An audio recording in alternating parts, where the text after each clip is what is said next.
room, so I just want to thank you for the getting everything set up throughout the year. We're ready for it. Okay. That's okay. Okay.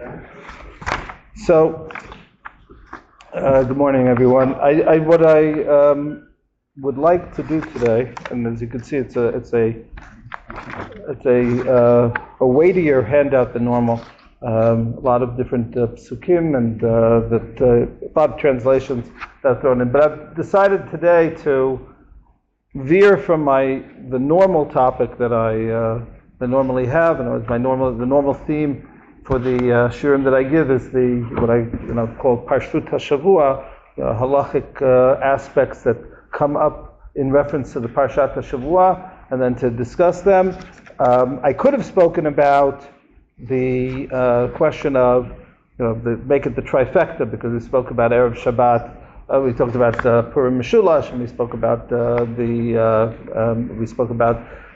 Pesach Shechaliot b'Shabbat, and then also this year the idea of Erev Shabbat or Shabbat Shechal be'Erev Tisha B'Av.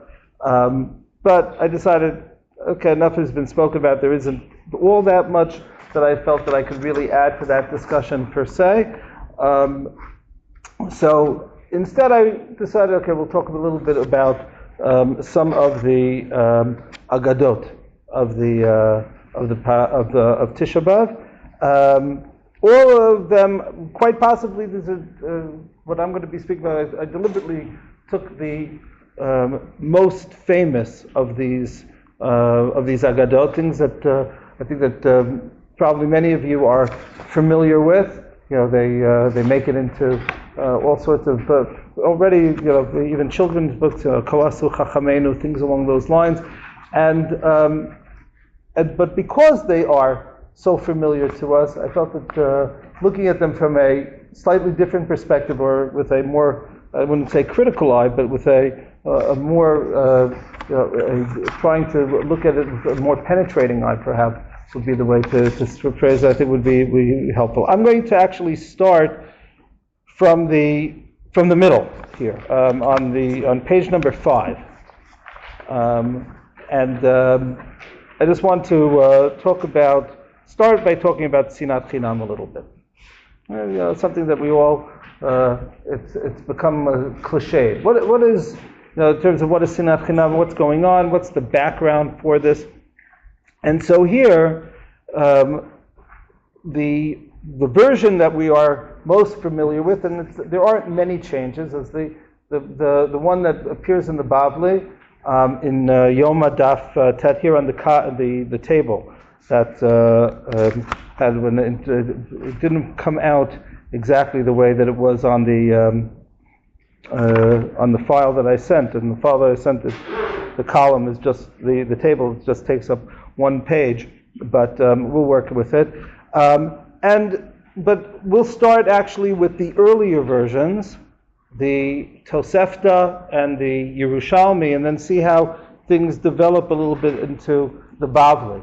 The Tosefta is a Tanaitic work, late Tanaitic work. It has components that are much earlier than the time that it was compiled and edited into what we consider the final version, if there is a final version at that time. But basically, it is a work which is roughly appearing in the end of the 2nd century, beginning of the 3rd century, and so this is the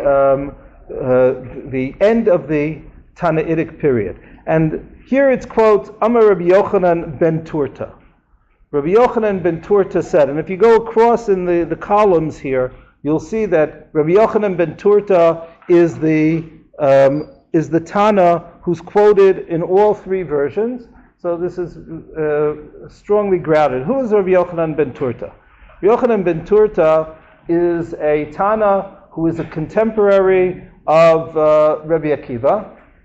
Okay, so he lives at the time of the Bar Kokhba rebellion.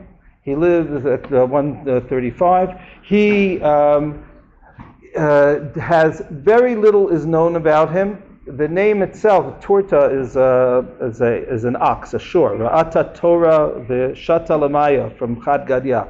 So Torta is actually a cow. It's the feminine, and this is also just makes it into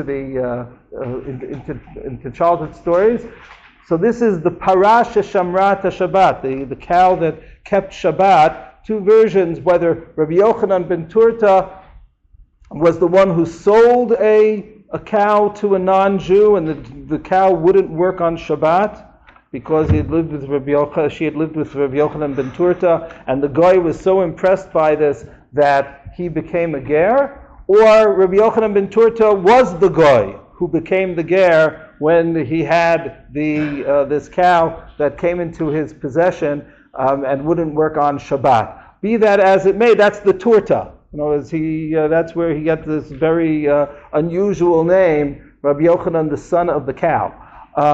The only two references that I'm familiar with in terms of what he said is this, and another one which I put in the file and it got cut out. I don't know what happened exactly, but it's a Yerushalmi. I'll tell it to you by heart. It's a Yerushalmi in Ta'anit, in the fourth parak of Ta'anit, where Rabbi Yochanan ben Turta has a very short discussion with Rabbi Akiva. Rabbi Akiva on the pasuk of Darach Kochav miYaakov that we read in Parshat Balak and the brachot of Bilam, so that a star shot forth from Yaakov, and so Rabbi Akiva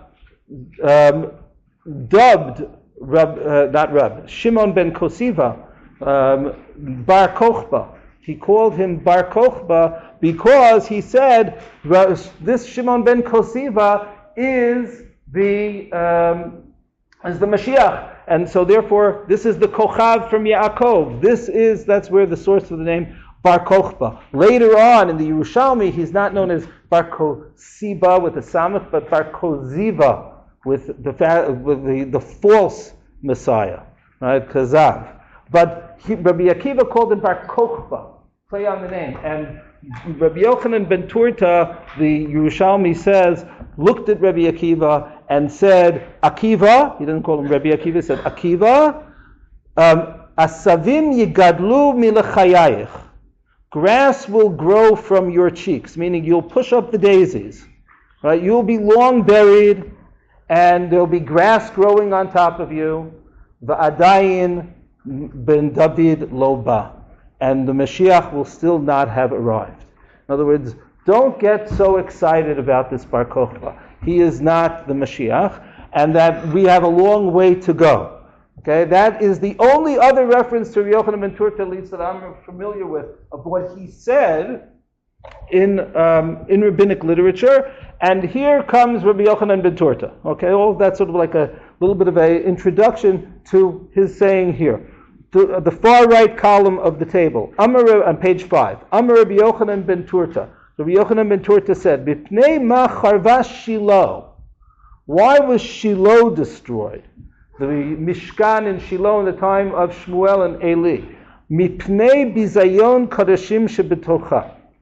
Because of the desecration of the korbanot, of things that were holy that happened inside of it. Now this is actually directly stemming from Psukim. If you flip to page 7 here, and the parak in Shmuel, the beginning of Sefer Shmuel, parak Sheni. So we're told, Uvnei Eli b'nei Vlial lo yadu et Hashem. So the sons of Eli were considered to be scoundrels, to use the translation here. They paid no heed to the Lord.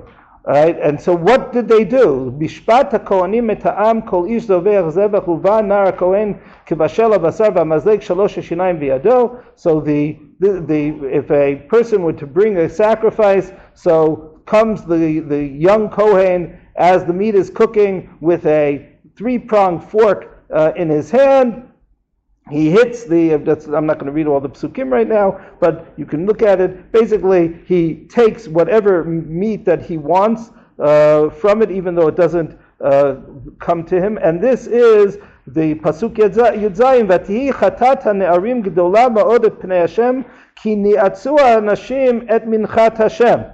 Right, the sin of the young men against the Lord was very great, for the men treated the Lord's offering impiously. A few psukim later, Ve'eli zaken ma'od v'shamad kol asher yasun banav l'chol Yisrael ve'et asher yishkevun et hanashim atzavot petach ol moed. So Eli was very old, but he heard how his sons were doing this and how they would lie with the women who had come. Okay, so Pshuto Shel Mikra, there is Gilui Arayot here as well. Vayomer lahem lama ta'asun kedvarim ha'ela. There's a Gemara that says that Kol Misha Omer Shbnei Eli Chatu Eno Ela Toeh. But be that as it may, whether you want to look at it in its simplest sense or in a different area, it's something which is considered to be a chet. Why are you doing such a terrible thing? Because the last pasuk here, pasuk chafei, im yachta ish leish ufilu lo Elohim v'im lashem yachata ish mitpalelo. If a person wrongs another person, you could turn to God, but if you wrong God, who are you going to turn to?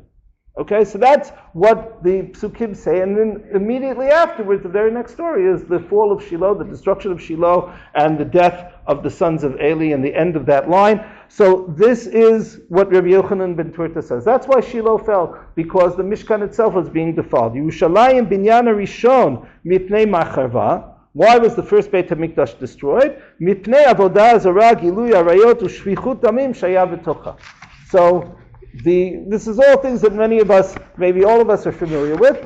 These three, the cardinal sins that they had. This is also found directly if you read. You can read a lot of the Nevi'im Achronim or Sefer Melachim, and you'll get it. But it's condensed here in Perek Zayin of Yirmiyahu on the last page here. The Yirmiyahu says this explicitly, that where do we come, and here you'll see it's very powerful. I'm sure this is where Rabbi Yochanan ben Turta got it from.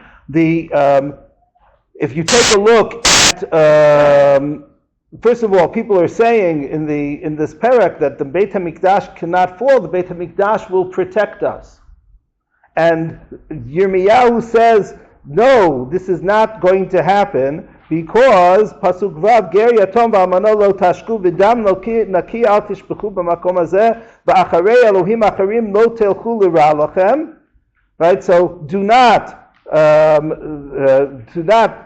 spill blood, and do not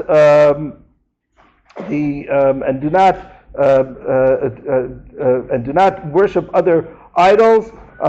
Here and the Hinei atem botchim lachem pasuk chet al divrei hashekel levilti ho'il. You're trusting, relying on illusions that are of no avail. Haganov rotzeach b'na'of na'ef v'hishaveh l'sheker v'kater l'baal. Pasuk tet encapsulates all of this. That you'll steal, murder, commit adultery, and swear falsely, sacrifice to Baal, and you expect to be saved, etc. And then finally, and uvatem v'amatem lifnei b'bayit hazeh shenikra shemi alav v'amartem nitzalnu. You're going to say that we will be saved because of the Beit HaMikdash. Pasuk Yudbet, ki lechu na el mekomi asher b'Shilo asher shikanti sham v'rishona u're'u et asher asiti lo b'pnei ra'at ami Yisrael. Right, so go to Shiloh and see exactly what happened. In other words, what Yirmiyahu is doing, and Rabbi Yochanan ben Turta is doing as well, is saying, okay, Shiloh is destroyed because, and this is what the people think in the time of Bayit Rishon. Why was Shiloh destroyed? Because they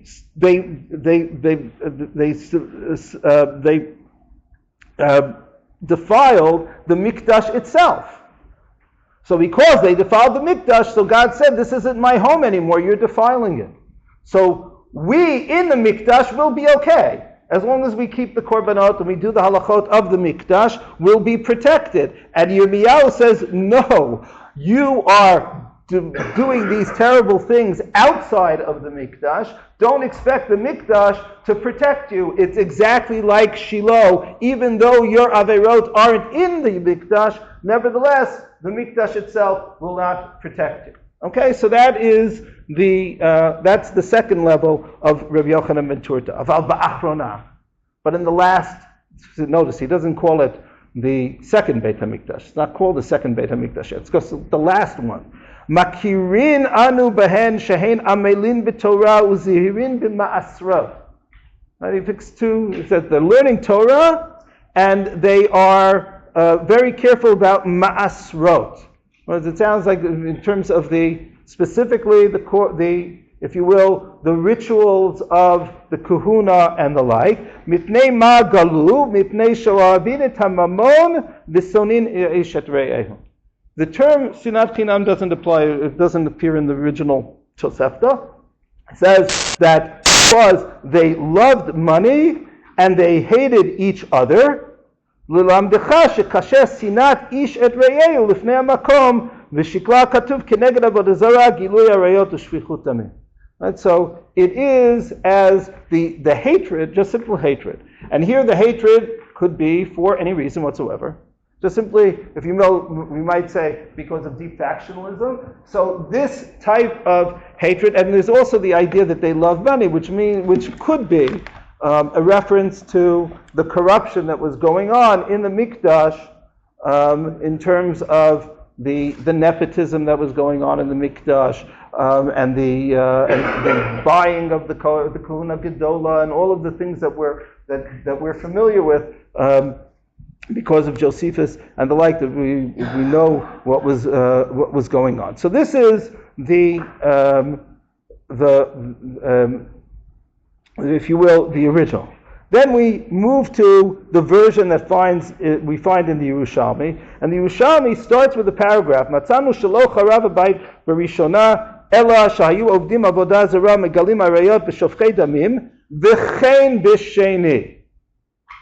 Okay, so in the Yerushalmi says, we have this. Don't have the image. Then we're going to go to Rabbi Yochanan ben Turta, but the Yerushalmi precedes it with saying, there are the other averot are going on as well, right? There is, if you read a little Josephus, or you know that the buildup in terms of the last couple of hundred of years from the time of the Chashmonaim moving till the Churban, all the political infighting and the rise and the fall of the Chashmonaim and Herdos and his children and grandchildren, etc., and all of the political play with the Roman rulers, etc., and it incorporated all of these averot as well. Right? Even to the extent, just to that some of the Jerusalem elite, right, were to the very day of the Churban, were in the Roman camp, right, and were literally one of the princesses of the elite was literally sleeping with the Roman generals. So this is a part of the is going on as well. However, after saying that, they bring what Rabbi Yochanan ben Turta said, and you can see, we just see that basically it's the same with regard to Shiloh, the same with regard to the Beit HaMikdash. Now with regard to the Beit HaMikdash Rishon, now with regard to the Sheni, first of all, it's calling it the second one, not the Achrona. Aval b'Sheni, the fourth paragraph here in the Yerushalmi, Makirin anu otam shayu yigiyin b'Torah b'zehirin b'mitzvot u'v'masrot v'chol v'esa tova hayta b'hem.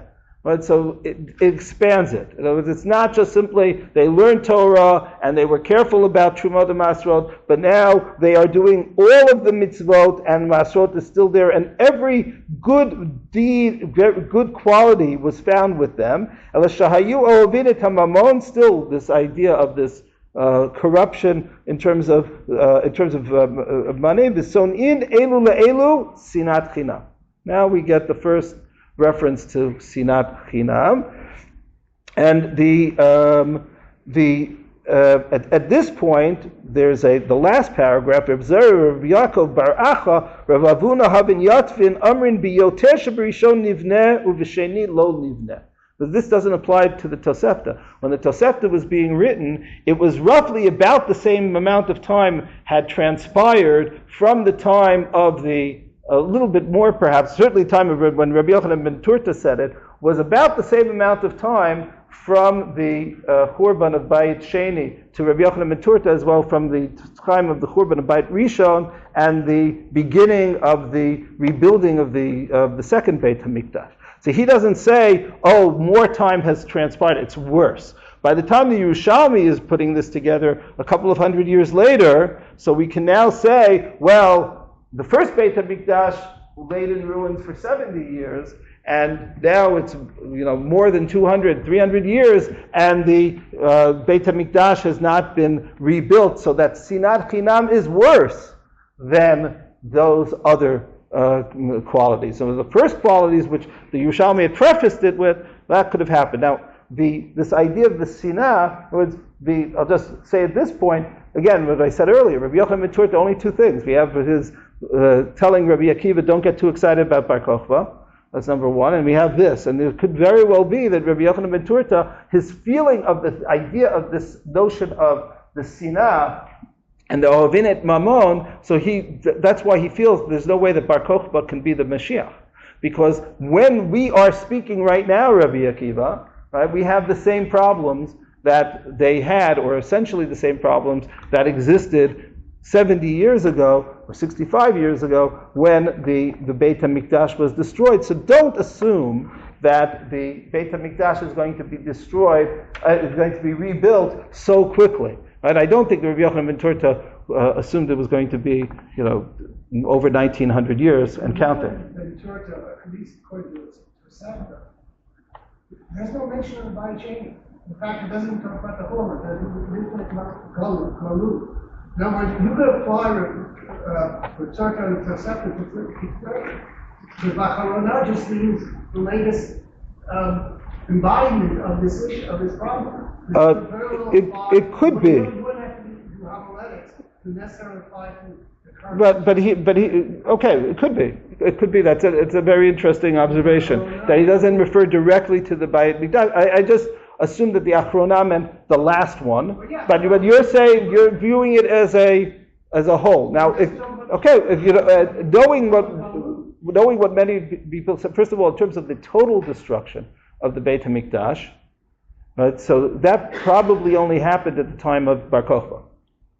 In other words, the Hadrian was the one responsible for that. It seems as though that even after the destruction of the Beit HaMikdash, there were korbanot that were being brought on Har HaBayit, and people bringing korbanot even though the Heichal itself was destroyed, and there was Jewish presence in Yerushalayim and in Yehuda, etc. This area became Judenrein, effectively, and specifically Yerushalayim, after Bar Kochba. And if Rabbi Yochanan ben Turta is saying this before, we don't know when he said this. He might have said this immediately before Bar Kochba and the destruction that happened there. There's no obligation to Bayit Sheni. I would say that he's living after Bayit Sheni, after the destruction. So I would think that he might be looking at the whole period as one period. All right. In other words, it's an ongoing destruction. He's not. As we look at it, and we say, okay, there's, the year 70, that's the Churban. There's the year 135, that's Bar Kochba. They're looking at it quite possibly as an arc and a spectrum, and not as points, specific points, but rather as a whole period together. Yeah. So this discussion bothering my mind. Maybe I have a mathematical way of thinking that you have a hypothesis, you bring evidence, and you come up with some conclusions.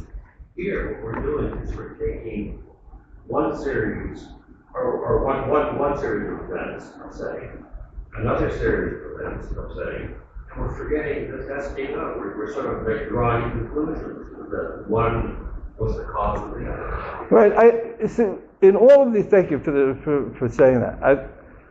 I don't know, to what extent, right, we're focusing on the Sinat Chinam, and when the next, I want to finish this so that we can get to the next one as well, which also focuses on Sinat Chinam. If you take a look in Chazal, you'll see all sorts of reasons that are brought for the destruction of the Beit HaMikdash, which are not at all related to Sinat Chinam. Because they didn't say Birchot HaTorah before they learned, okay, Gemara Nidar. Just where does this, do they think that this is the reason, or are they trying to say that these are, if we're looking, and it's perhaps for good reason, we don't, if we look askance, or I should say I look askance, I can't speak for everyone in the room, but I think that many people look askance when people try to say, oh, the Shoah happened because of this, that, the other, right? And usually, when people say it, it's things that they themselves are not guilty of. If you're anti-Zionist, you'll say it's because of the Zionists. If you're Zionist, you'll say it's because the people didn't come to Israel. Whatever. So, that kind of looking at causes, if you will, moral causes, has fallen very much out of favor, at least in our circles. And that's something which, so when we look at this, I don't know whether they felt, it's because of Sinat Chinam, or they were trying to say, we feel that here, as I said, in the Navi that himself, whether it's in Shmuel, it's in Yirmiyahu, says this is the cause. So it's easy for Rabbi Yochanan ben Turta, if you were to press him, to say, I'm hanging my hat on Yirmiyahu, I'm hanging my hat on Shmuel. They're saying this is the cause for those destruction. Now we don't have Nevi'im, but what I can say is I can point to the flaws in our society. And I can say the moral flaws, right? If you're reading a history, if you're reading Josephus, he's not talking about the moral flaws per se. He might talk about factionalism, and that brings about a weakness to the social fabric that will lead to. Okay, that's something which, and maybe Rabbi Yochanan ben Turta is thinking along those lines as well. But from a moral perspective, what the Agada is trying to get to is trying to say, okay, are these issues still endemic to our society? And if I say whether that's actually what caused the Beit HaMikdash to be destroyed, yes or no, I don't know, right? But it could be, and maybe these things are still there, and these are things that we need to address. I just want to get to going a little bit too long on this point, but with regard to the Bavli. So if you take a look at the Bavli, just shifting over to the left, and here I also brought the English translation of the Bavli, that also the same paragraph, Mikdash Sheni, Shahayu Oskim b'Torah u'v'mitzvot gemilut chasadim. So note just how the Bavli has generalized everything here. In other words, we're not talking about specific mitzvot of Masrot or this, that, the other, but rather we're talking about everything. They're perfect. They're learning Torah, they're doing Gemilut Chasadim, they're doing all the mitzvot, Mipnei Macharev, right? The Mipnei Shaita Bo Sinat Chinam. So we drop out the Ohavin Hamamon, right? It's just straight to Sinat Chinam, and we say that it's as the same as the others, which, again, with slight editing of the terminology. But then the Bavli has the following question, the bottom here of page 5. Mikdash Rishon lo habe Sinat Chinam. What, there wasn't Sinat Chinam in the Beit Rishon? V'aktiv Megurei El Cherev Hayu Et Ami Lachen Safek Al Yarech. Right, and read the whole pasuk in the English next to it, because that first half, which isn't being quoted here, is going to become a cry out and wail, Son of Man, for it will come against my people, against all the princes of Israel. An assemblage of swords came against my people. Therefore, clap hand against thigh. For Amar Rebbe Lezer, so it doesn't say Sinat Chinam in Yechezkel. What does Rebbe Lezer say here? Elu b'nei Adam she'ochlin v'shotin ze im ze v'dokrin ze et ze b'charvot shel b'shonam. Very interesting way of saying, but when someone once called it, and I apologize to anyone from this area of the United States, who's coming from Midwest nice. Right? Midwest nice is that, people smile, and then behind your back, right? They'll do all sorts of things. But as long as they're talking to you, they're always smiling and they're doing everything is fine. You know, New Yorkers are a little more direct, right? But the Midwesters smile. But well, I don't have time to do more jokes. But you get with the idea. So just to flip the Gemara's answer, the Gemara says, "Hahi b'nei Yisrael haveh." That's just the elite. That was the elite. It was the run of the mill, the Amcha, if you will. They were straightforward. They were good people. But the elite, the aristocracy, they were playing these type of games. So that wasn't sinat chinam. But here the Gemara is giving a definition for sinat chinam. Now, people say sinat chinam. What's sinat chinam? So here the Gemara gives a definition for what sinat chinam is. So sinat chinam is a sense of just a lack of honesty with one another. I would say that on the one hand, not being willing to bring differences to the table and putting them on the table and discussing them forthrightly, but rather stabbing people in the back. That's the definition of sinat chinam. Interestingly enough, and this is the Gemara has veered, and here because the Tanakh itself gives a definition for sinat chinam. The term sinat chinam, it's interesting. The Tosefta didn't use sinat chinam as the terminology. The Yerushalmi and the Bavli brought it in, but it's already found in Tehillim. It's already found in Mishlei. So, for example, here number 7. Let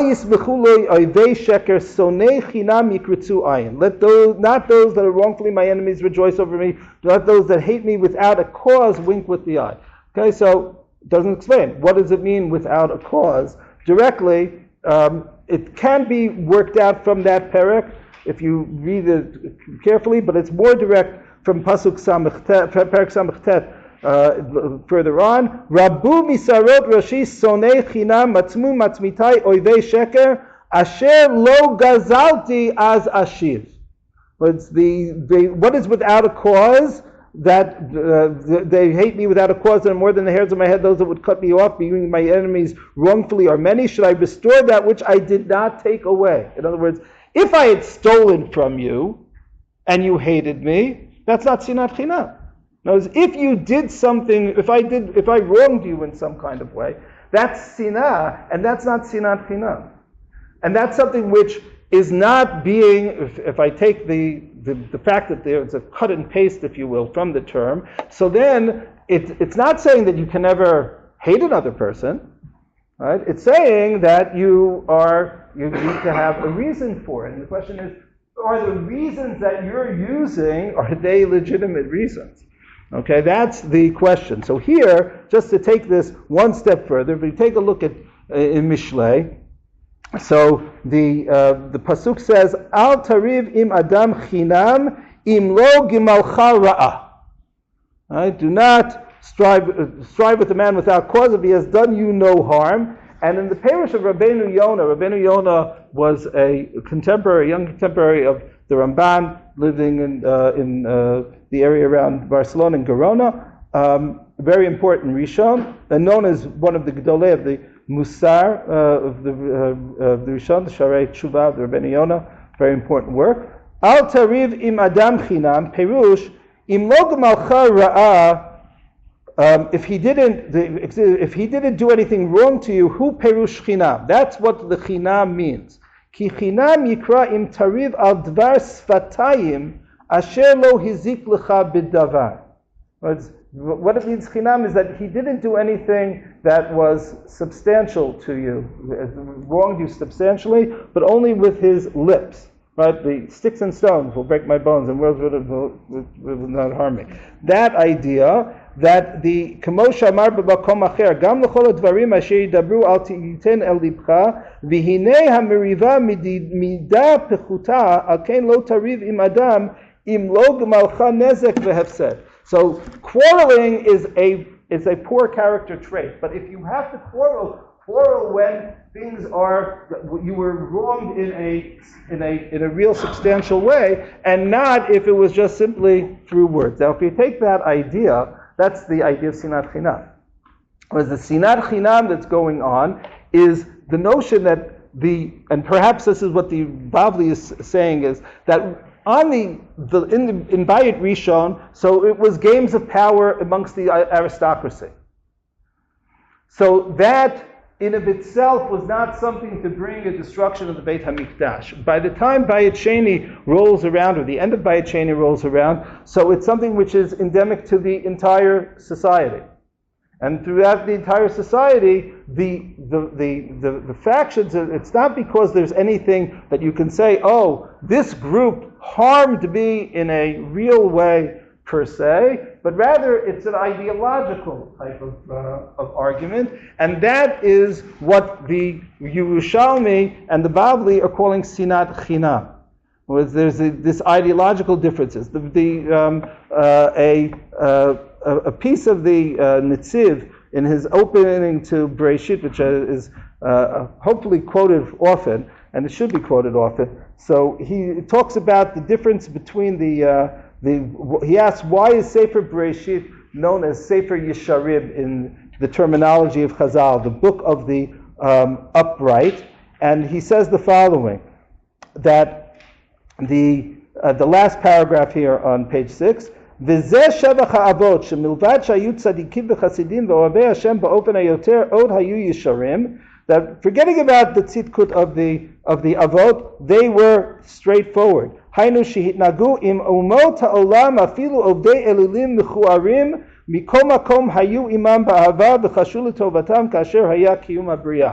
But even when you take a look at the avot and they're able to interact with the societies, the pagan societies around them, and they deal with them with respect and honor. They have very clear differences with them, and they stand their ground with regard to their ideological differences. That Abraham will stand up to Melech Sdom and say, "Michut v'lo tzochnal." I'm not going to take anything from you because you stand for the values which are antithetical to my worldview.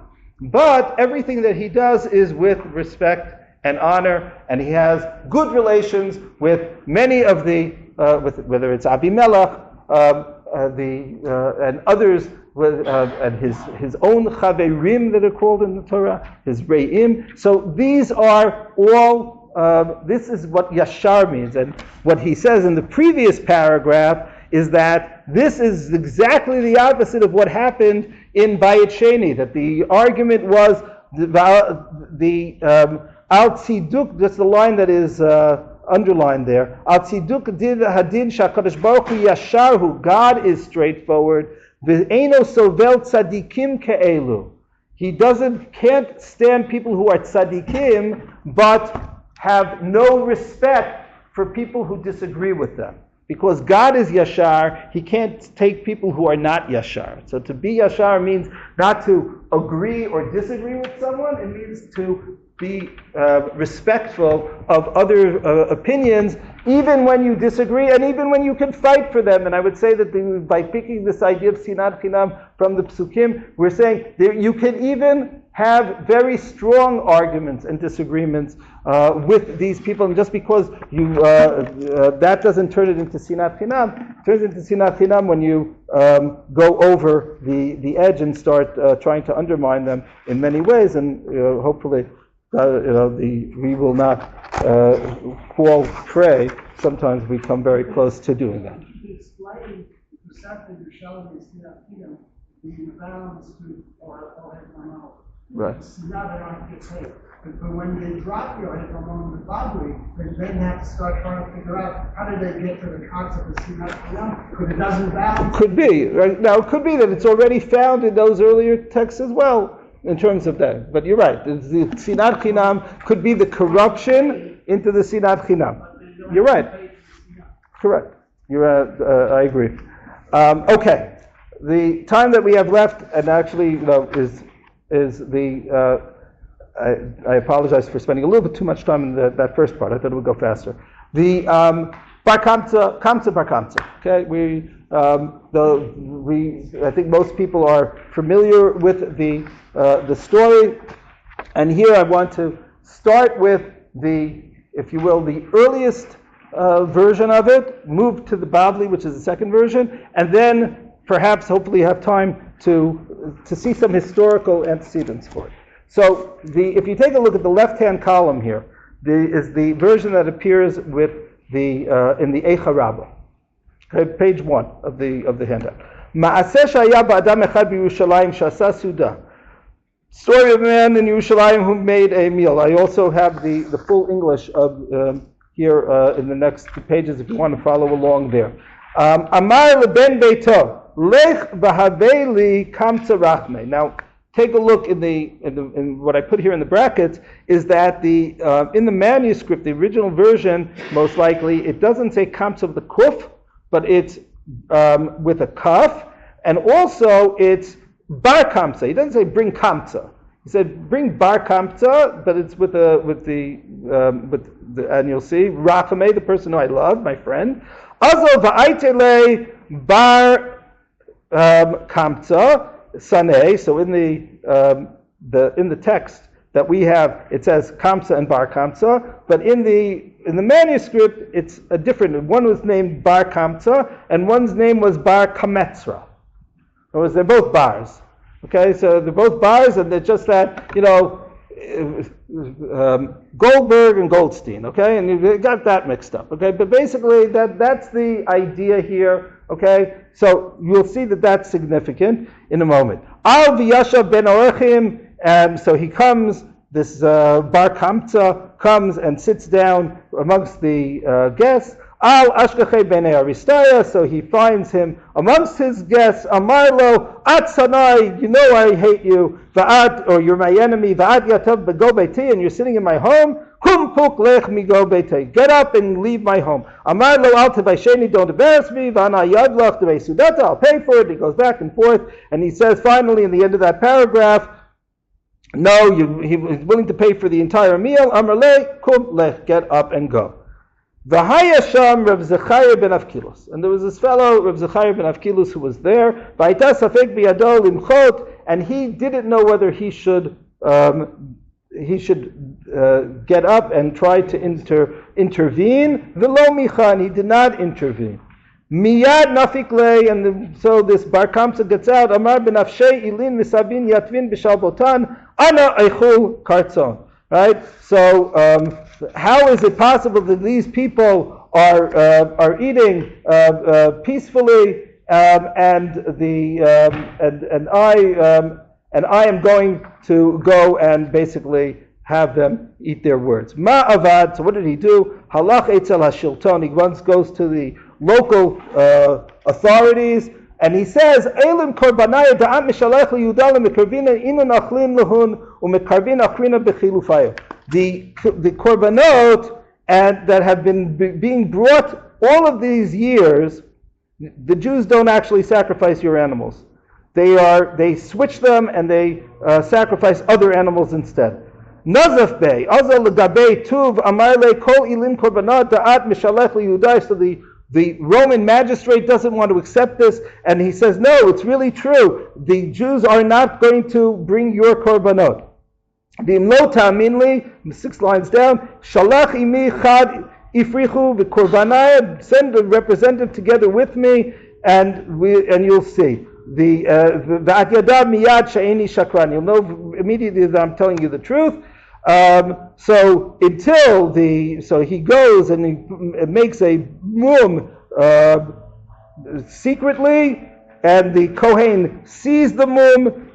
He doesn't bring the korban. He sort of delays bringing the korban, and he's pressed by this other representative. Why aren't you bringing the korban? Skip to now the end of page 2, the top of the column there. Miyad, so the Kamar Kushta Ka'amar, Miyad Salik L'Mikdasha Vehechriva. So immediately he goes out and has the Beit HaMikdash destroyed. Hada de Briata Amrin, this is what the people say. That's what Briata means, the Briot. This is what the people say. Ben Kamtza, Ben Kamtza Charav Mikdasha. Because of the difference between Ben Kamtza and Ben Kamtza, meaning Ben Kamtzera and Kamtza and Kamtzera, that's what destroyed the Mikdash. And then there's a line at the end of Rabbi Yossi, Anvanuta Shal Rabbi Zechariah ben Avkilus Sarfat Eichal. The humility of Rabbi Zechariah ben Avkilus destroyed the Beit HaMikdash. That's if you will, the earliest version we have of the story. Okay, it comes from the Eicha Rabbah. It's coming from the 4th century here in Eretz Yisrael. Now, the last line, and we'll come back to it, is that this Rabbi Yossi is not part of it at all. So this seems to be a later addition, based on the Tosefta. The Tosefta here, on page number 4, number 2. So the Tosefta brings Zechariah ben Avkilus's humility in a different context altogether. There's a machloket between Beit Hillel and Beit Shammai with regard to how to remove muktzah from your table on Shabbat. Completely different area. I don't have time to get into the details now. And Amar Rabbi Yossi, so the Zechariah ben Avkilus, he's not even Reb Zechariah here, but Zechariah ben Avkilus, lo haya noheg lo kedivrei Beit Shammai v'lo kedivrei Beit Hillel, ela notel umashlich lachar mita. Basically, Zechariah ben Avkilus didn't want to get involved with the machloket, right, and sort of avoided the machloket entirely, and would take off would take the table and move it away behind the bed that people would eat. And Rabbi Yossi says out of the blue, Rabbi Yossi an banuta shel Rabbi Zechariah ben Avkilus hi sarfat eichal. This kind of humility, in other words, his inability or unwillingness to paskin, either like Beit Shammai or Beit Hillel, that's what destroyed the Beit HaMikdash. Right? You're talking about like something out of the blue that destroyed. What's he saying, and how's it being applied here? So if I take a look at the story as it's being presented in the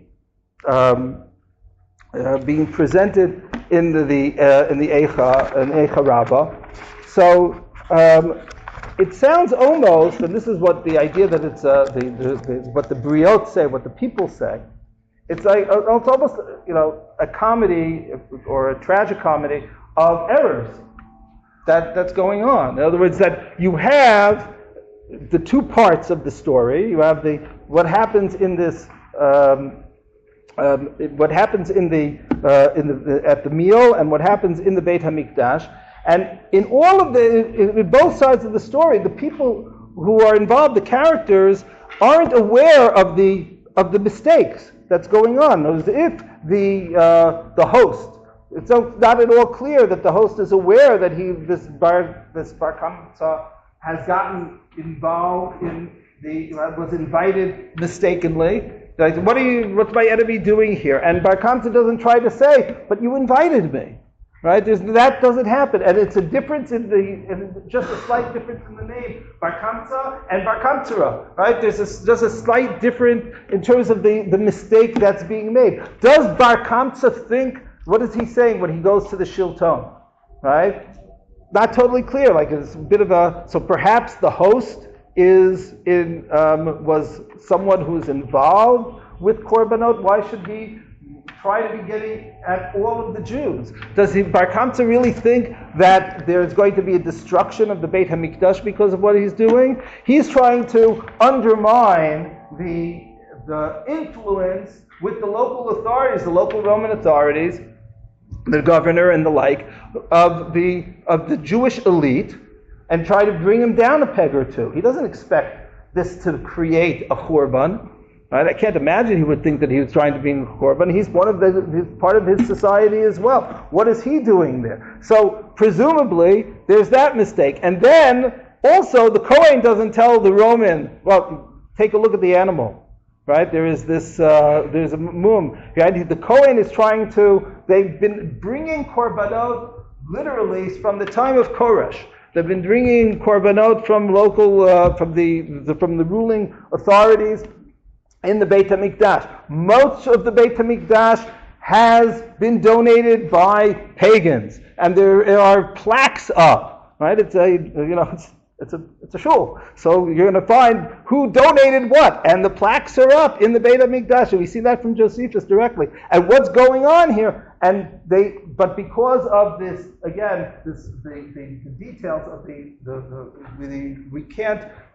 That seems to be the idea, right? There isn't this notion of. It's not at all clear. Also, if anyone other than Zechariah ben Avkilos is aware of what's going on. Now, what is the anava of Zechariah ben Avkilos? How does that fit in according to this? So Zechariah ben Avkilos could have stopped it also, right? He's debating it within himself. Should I get involved? That's really all the question. Should I go to the host and say, you know something, it's not that big a deal, let him stay, right? And he's maybe the only person who's hearing this discussion, right? And what the Medrash is saying, or what people say, is that for triflings along this line, right, you can lead, you don't know where little things are going to lead, right? For want of a nail, the kingdom is lost. That is exactly that seems to be the message that is being relayed to us in the telling of the Eicha Rabbah. The Bavli has a different telling of the story. The Bavli is, of course, the one which is a little bit more famous and is well known, right? But it's essentially the same thing. Here it's now Kamsa and Bar Kamsa. But before we get to that, the first paragraph is a very important paragraph. Taking a look at the right of the table. Amar Rabbi Yochanan, my dichtiv. Rabbi Yochanan is from Eretz Yisrael, so it's been exported from Eretz Yisrael to Bavel, and it's being brought in the name of Rabbi Yochanan. And Rabbi, the great, perhaps the greatest of the Eretz Yisrael Amoraim of the second generation, but in Bichlal, and he says the following: My dichtiv. What does the pasuk say? Ashrei Adam mifached tamid. Right? Happy is the man who's constantly afraid. Umakshe libo yipol bira'ah. And someone who hardens his heart will fall into evil. Okay? Now, on a pshat level, what does that pasuk mean? It means that it's good to be cautious. It's good to be thinking about things. And if you're makshe libo, what makshe libo means, again, that you get overconfident, then you'll fall into you'll have pitfalls that you didn't that you should have been assessing previously. But ashrei adam mifached tamid, you're also always constant. Remember that pasuk. Keep that pasuk in mind, even though it doesn't come up again. Okay, that's what's interesting. It doesn't come up again in terms of the discussion, but I think that it's critical to understanding. And then he says, "Akamtza bar kamtza chav Yerushalayim." Kamtza bar kamtza is what calls Yerushalayim. And then two other incidents which we're not going to get into with regard to a hen and a rooster. The city of Tur Malka was destroyed, and because of the wheel of the axle of a wheel, the Beitar was destroyed. Okay, well if you want to learn those, take a look over Tisha B'Av in the Gemara here in Gittin, and you'll see what those stories are about. So here is the story of Kamsa bar Kamsa, Charav Yerushalayim. Dahu Gabra derachme Kamsa ubal devave bar Kamsa. So now we have Kamsa bar Kamsa. Now we can also understand here why the later edition of the Eicha Rabbah someone edited, knowing the Bavli, right? This bar Kamsa and so becomes they take the Bavli version, which is much more popular and well known, and applied it and edited the Eicha Rabbah. But we have to ask, well, why is it Kamsa with a kuf? What does that mean? As opposed to the Kamsa with a kaf. Azal Aitele bar Kamsa. Fine, so he brings bar Kamsa, and we have a similar story that we're familiar with. But here it becomes different. Take a look at the small middle paragraph. Nakte biyadei ve'ukme va'afke. In the Eicha Rabbah, he just says, leave, get out. And presumably, that's what he does. He walks out, and there's Zechariah ben Avkilos who's watching. Right? That's it. But here, he picks him up in his hands, and physically throws him out. Amar hoil, and now what does Bar Kamsa say? Ho v'yavu yatfei rabbanim v'lo mochu beh. Since the rabbis were there and saw it, and they didn't protest. Shma bina kanechaluhu. So I can see that they were in agreement with this. In other words, it's a much more public type of event, and now he's out for the rabbis. Izel echul bahu kortza bemalka. I will have the ruling, the king, take it out on them. Azal amar lelekesar. It's not before it's a shilton. He goes to local. Now he's going to the Caesar. Right? It means in the Bavli version, it's an international incident. He's bringing to it, and it's what he claims. Mardu bach Yehudai. The Jews are revolting. The Jews are rebelling.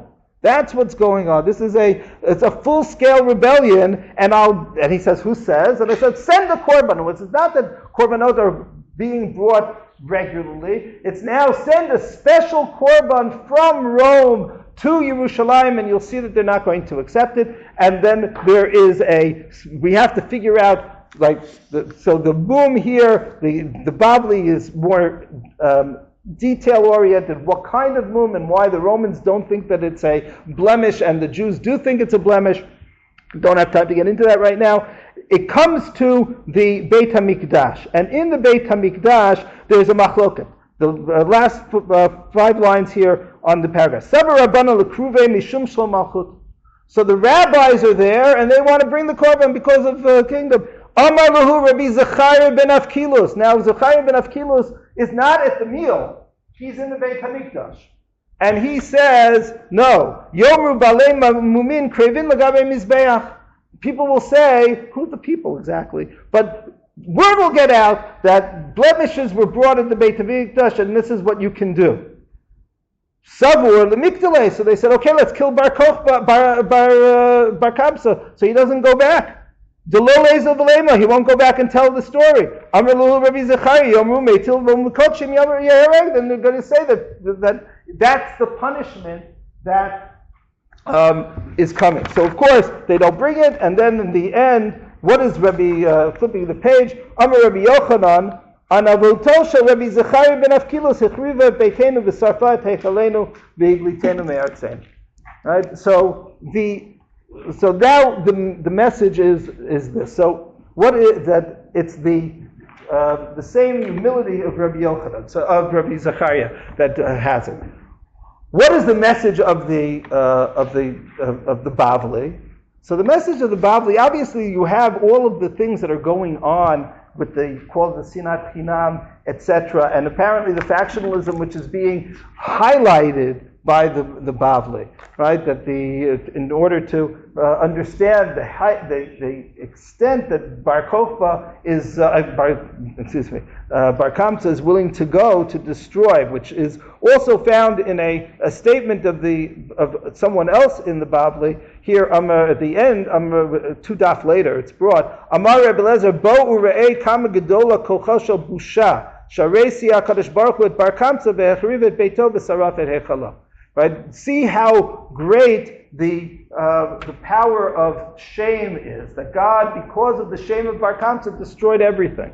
Right? Because if you think about it, you say, well, there's this whole story. So it's been removed from the trivialities of the Eicha Rabbah and the comedy of errors, what the Eicha Rabbah was trying to stress, that you don't know what's going to lead to Churban. So the Bavli's retelling of it, that aspect has been is muted at best, and it maybe totally disappeared. So now it has to be stressed that it's because of shame. That's why God will allow for something like this to happen, because of the shame of Bar Kamsa. But I don't think that's what Rabbi Yochanan was saying. Rabbi Yochanan says, Mishum an navoto shel Rabbi Zechariah ben Avkilus, and remember the pasuk that he started with. Right? This is something which is critical, and in this verses when this is taught, right? It certainly wasn't taught to me when I heard the story. I don't know how many times until I looked at the Gemara and I realized that this is really, in my opinion, what the Gemara is trying to get at. What does the pasuk say? Right? Ashrei Adam mifachei tamid Maksheli bo yipol bira'ah. So, not being willing, in the pasuk it's something which is very positive. Be cautious, be careful, because if you are maksheli bo, so if you're overconfident, you're going to, God forbid, have a misstep. But what Rabbi Yochanan is doing it by applying it to Zechariah ben Avkilus, his humility, is that he was overly afraid. Mifachet tamid. Right? Zechariah ben Avkilus, as he's being presented here, he is standing in the Mikdash, and he says, "Oh, people will say that you can bring a Baal Mum, you can bring a blemished animal as a korban." And exactly who is going to say that? And if it is said, you don't think you could explain that the circumstances here demanded something? But Zechariah ben Avkilus says, no, people are going to say, he is incredibly mifachet tamid. His fear has makshe et libo. The fear itself, the caution, he's become overly cautious to the point that he is paralyzed. He can't do it. But the message here is almost saying, everything can be going wrong. Everything in the world is going wrong. You have kamsa bar kamsa. You have people who are, because of they've been slighted, they're willing to destroy the Beit HaMikdash. Marad b'cha Yehudai. The Jews are rebelling. Right? Not simply, power plays here. But the Jews, there's a full-fledged rebellion because of this. And he's willing to do that, and it can still be stopped if Zechariah ben Avkilus is willing to say, no. Okay, we're going to be pragmatic, we're going to deal with the problem, and we're going to focus it, and then there's no korban. If Zechariah ben Avkilus hadn't stopped it, according to this telling, there wouldn't have been a korban, at least not because of Bar Kamsa. Right? And that's what Rabbi Yochanan is saying. In other words, there's always a question, do you look at the world as being, around us, as being a nisayon, right? A test that's always going on, if you look at it as being a challenge. And Rabbi Zechariah ben Avkilus should have looked at it as a challenge. He looked at it as a nisayon that you can't do anything about.